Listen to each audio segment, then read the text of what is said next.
So you battled your way to the end game of Final Fantasy X, but every time you step up to a super boss, your party just shatters. It feels like you hit a brick wall, right? Are you getting a little too familiar with that game over screen every time you try to dance with a dark Aeon or Nemesis? Well, in this guide, I'm going to show you the best way to farm defense spheres. We're going to turn your glass cannon crew into an unstoppable force that can just shrug off the nastiest attacks in the game. This is your step-by-step ticket from fragile to fearless.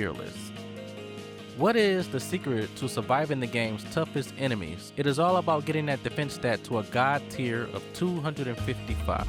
The sphere grid gives you a solid start, but it won't get you all the way there. For that, you need a ton of defense spheres. A defense sphere lets you pop a defense +4 upgrade onto any empty node on the sphere grid, ready to be activated with the power sphere. Now the catch, these things aren't just lying around. In fact, there's only one way to farm them. By the end of this, you will know exactly how to unlock and repeatedly take down the one fiend that makes this whole process possible. Alright, let's get down to business, homie. Our mark is a species conquest fiend in the monster arena called Tankit. He is the only source for farming defense spheres in the entire game, so unlocking him is your top priority. First things first, you need to get the monster arena in the Calmlands up and running. Once you've done that, it's time for a monster hunt. Your job is to capture 3 of every helm or armored type fiend across the game. It's a bit of a checklist, homie, but it is totally necessary. Here's your shopping list and where to find them. You got the Raw Dough, that's around the Mihan High Road. The Bunyip, patrolling the Jose Road. Maftit, I cannot pronounce these names. This type of fiend is chilling in Macalania. The Marusu, found in Macalania with its buddy Mafstit. I cannot pronounce these names of these fiends in this game. Shred, you can grab this one in the Calmlands and Halma. The last one is lurking deep inside the Omega Ruins. Once you've nabbed 3 of each, head back and talk to the arena owner. He'll tell you he's cooked up something new, and you now find Tankit waiting for you on the species conquest list. Now for the main event. Be ready.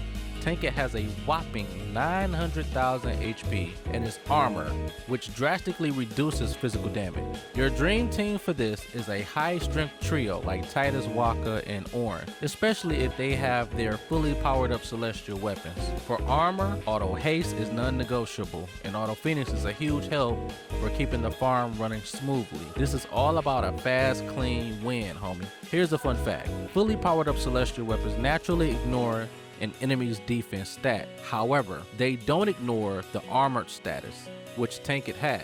To get max damage, you need to break that armor, homie. The most reliable way to do this is to start with the fight with Ornn's Overdrive ready. Thanks to his first strike ability on the Masamune, he'll go first, immediately using Banishing Blade Overdrive. This inflicts full break, shattering Tankit's defense. While the standard armor break ability can work, it has a very low success rate on Tankit, whereas Banishing Blade is a 100% guaranteed hit.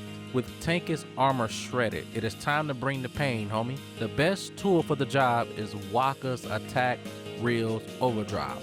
The best overdrive for damage output in my opinion, hands down. A perfect 12-hit reel will unleash an insane amount of damage and will likely end the fight on its own. If that's not quite enough for you, Titus's Bliss Ace or a simple Fury or a quick hit from your hasted party will easily finish the job. Tankit is slow, so with high strength and haste, you can take it down before it even get a couple of turns. Now, farming isn't about winning, homie. It's about winning fast.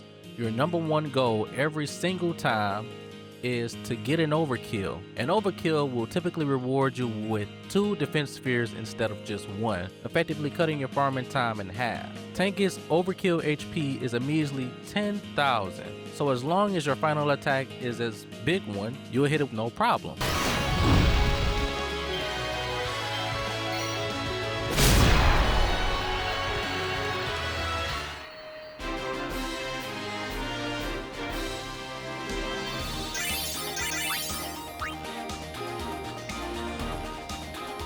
Now, don't get discouraged if you occasionally get dark matter instead of a defense sphere. It is a rare drop for all Monster Arena creations, and in fact, if you do get a dark matter, you should celebrate because dark matter unlocks a very rare ability known as ribbon. But I'll get into ribbon another time. I'm going to show you exactly another way you can get ribbon easily in the game without farming dark matter. Now, for the biggest pro tip of all, if you're finding the fight to be a slog, stop what you're doing and go farm strength spheres first. Take on Juggernaut, another species conquest fiend, who is a go-to source for strength spheres.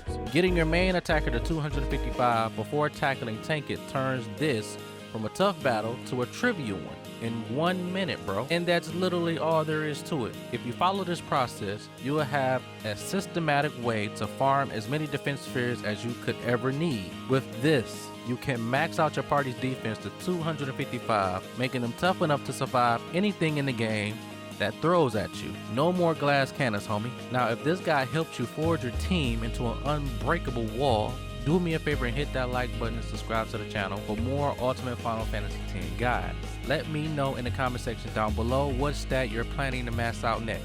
This is your boy Retro on the Retro Era. Peace out. Happy gaming.